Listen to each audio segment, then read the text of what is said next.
Hey guys, it's Kara. I'm going to be talking with you guys today about how to overcome objections when you're at your party and you're trying to book more parties from your parties, which we know is the goal. We are very excited when that happens and we can keep that calendar continually full so that we don't have to pick up the phone and ask for that next party. If we can just always book one or two from every party, then our calendar stays full. But of course, you are going to come up to some objections when you are trying to book. So at the end of your presentation, you're sitting down, you're doing your one-on-one time with each person, and you ask them if you can help them place an order, get that placed. Then you're going to move on, and that's when I play my little game, my little shiny penny game that I've told you guys about. If they win a presentation, great. If not, if they win a gift, I go on ahead and I hand them, I give them their gift and I'm super excited for them about their gift. But then I go on ahead and hand them my open date card. And I say, well, I know you were excited about doing a presentation anyway. Let's go on ahead and get you a date down so that you can get those 80% off hostess rewards. And of course, I've already taken their order first so that you want your hostess to get an order in on this party and not wait until her party to use her rewards, because then you just always have parties that were zero, right? So you get that order first. Then if you play some kind of booking game, that's when you're going to go on ahead and book from it. But if they didn't win a get together, this is your chance to just hand them that open date card, expecting them to book. And that, you guys, is huge. What your expectation is going to have so much impact on what their reaction is. So expect that they are going to want to book because this is so much fun and because it's a great deal, and who wouldn't want to shop at 80% off? So you're going to hand them that open date card. And that's when you're going to run into some objections. That's when they're going to start to maybe get some cold feet.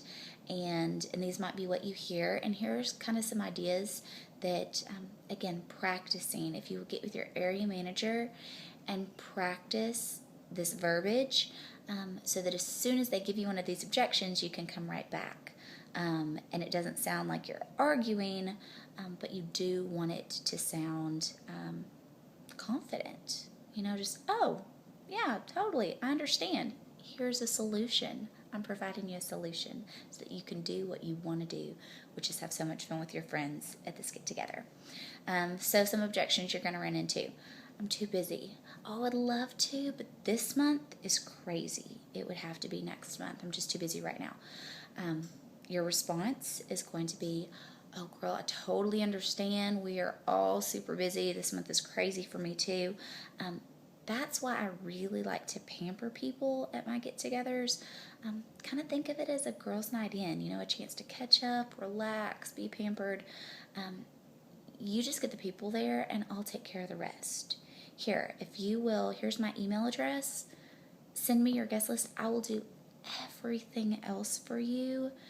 If you've got a busy month, you owe it to yourself to take an hour and a half to catch up with some friends. It's not healthy to go a full month without having some girl time. So again, you acknowledge that what they are feeling, what they are experiencing is totally, totally true. But then just help them overcome that. Another one I hear a lot, I don't have many friends. I work with a lot of guys. I don't have a lot of friends. You don't need to pack a room. Just you and two other people make a party. So just invite your two best friends or two neighbors that you'd kind of like to get to know better. One of the great things about keeping it small is you can really get to know people. So maybe two people that you want the opportunity to get to know better. Again, if they go back to that whole, because I've been hearing that a lot lately. I don't know why. Things seem to cycle around. I've been hearing, I work with guys. I work with nothing but guys. That's great. Let's talk nutrition.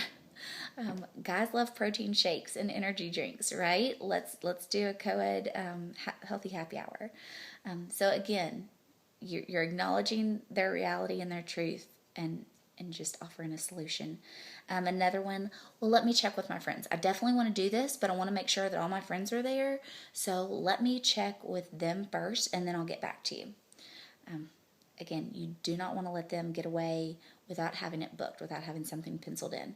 So a good reply to that would be, I found it works best if you just pick a date that works for you, because the first thing out of all your friends' mouth, they're all going to say, well, when is it?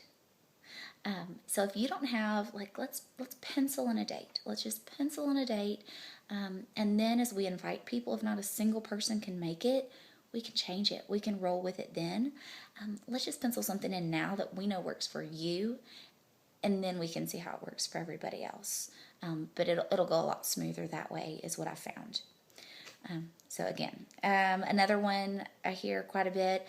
My apartment's really small, or my kitchen isn't very big, or I don't have a dining room table like this that we could sit around.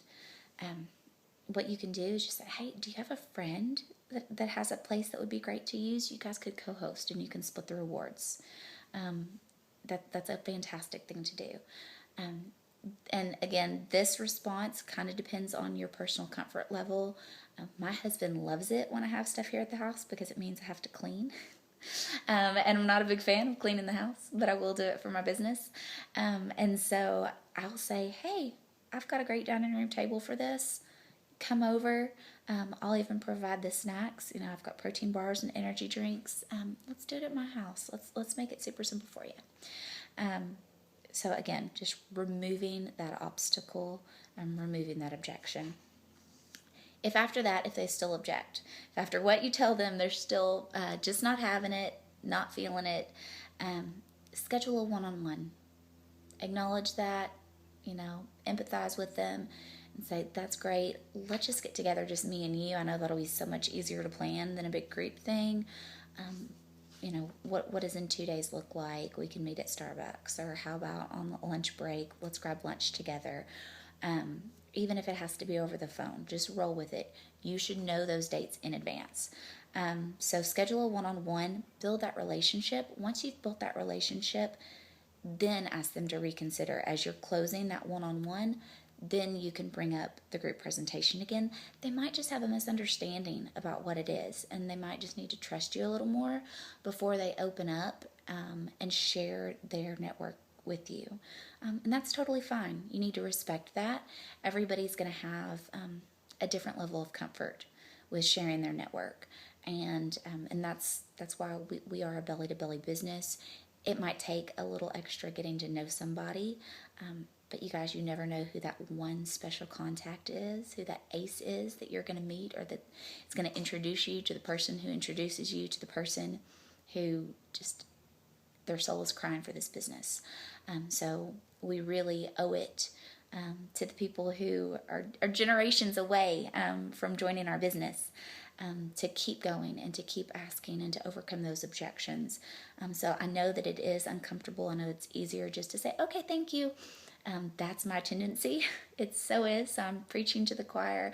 On this one, I'm really hammering myself with this and hoping that by teaching you guys, it kind of sinks in a little bit more for me, because this is something I do need to work on. I think we all do. So definitely get with your area manager. Make sure that you work on these. Your responses are going to sound flustered and kind of desperate if you don't practice.